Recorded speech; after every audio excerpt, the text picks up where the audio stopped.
कभी भी हज यात्रा पर उंगली नहीं उठाई जाती, जकात पर उंगली नहीं उठाई जाती, रोजा पर उंगली नहीं उठाई जाती। लेकिन दीपावली आएगी तो प्रदूषण होगा, होली आएगी तो पानी बर्बाद होगा, और अब कांवड़ यात्रा होगी तो तरह तरह की बातें। सब लोगों में सब प्रकार के लोग होते हैं, इंसानी के सब ठीक होता है, कुछ अच्छे भले बुरे होते हैं, सभी में होते हैं।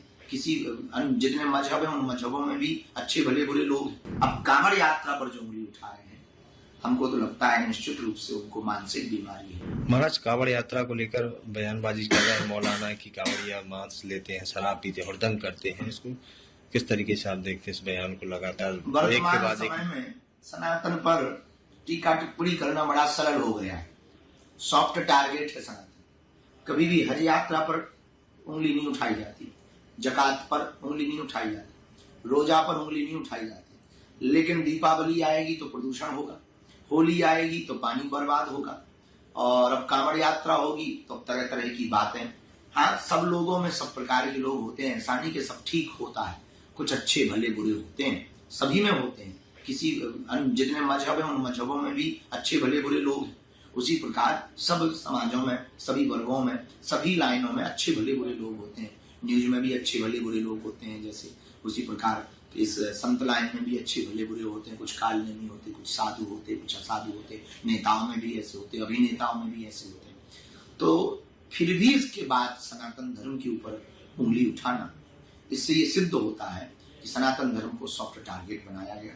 इस देश में सनातन धर्म से लोगों की आस्था उठे, सनातन में आपस में विद्रोह उत्पन्न हो, इसलिए बार बार टीका टिप्पणियां भगवानों के ऊपर, कभी मंदिरों के ऊपर, कभी त्योहारों के ऊपर, कभी सनातन की परंपरा के ऊपर की जाती हैं। अब कांवड़ यात्रा पर जो उंगली उठा रहे हैं, हमको तो लगता है निश्चित रूप से उनको मानसिक बीमारी है और वो विक्षिप्त है।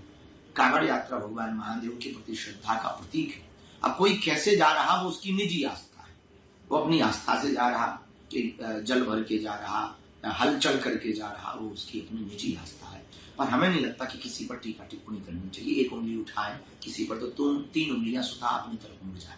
ऐसे मौलानाओं के लिए क्या मैसेज है बागेश्वर धाम पीठ से? हम उन मौलाना साहब को ये कहना चाहेंगे, उनके धर्म गुरुओं को, कि हमारी बात बहुत गंभीरता से है।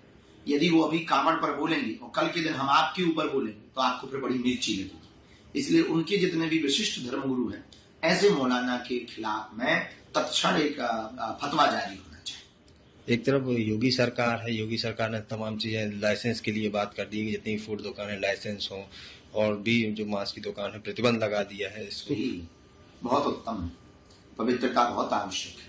और हम कांवड़ में जाने वाले लोगों को भी प्रार्थना करेंगे कि अपनी सनातन परंपरा का मजाक न उड़े, इतनी सावधानी पूर्वक चलना, किसी के हृदय को ठेस न पहुंचे, इतनी सावधानी पूर्वक अपनी आस्था को लेकर चलना, हुड़दंग मत करना, और किसी भी प्रकार से सनातन धर्म के ऊपर प्रश्न चिन्ह खड़ा ना हो। तो बड़े सावधानी पूर्वक, बहुत गंभीरता पूर्वक, पवित्रता के साथ चलना, ताकि हमारे भगवान महादेव का मजाक का पात्र न बने। कांवड़िया, एक कांवड़िया के कारण सभी कांवड़ियों के ऊपर उंगली न उठे, क्योंकि सब बुरे नहीं होते। एक आध कोई बीच में अगर बुरा भी हो तो उससे भी हम प्रार्थना करेंगे कि और जगह है और यात्राएं, उन यात्राओं में तुम उपद्रव कर लेना, पर कांवड़ यात्रा में उपद्रव मत करना, ताकि सनातन धर्म पर प्रश्न चिन्ह खड़ा हो।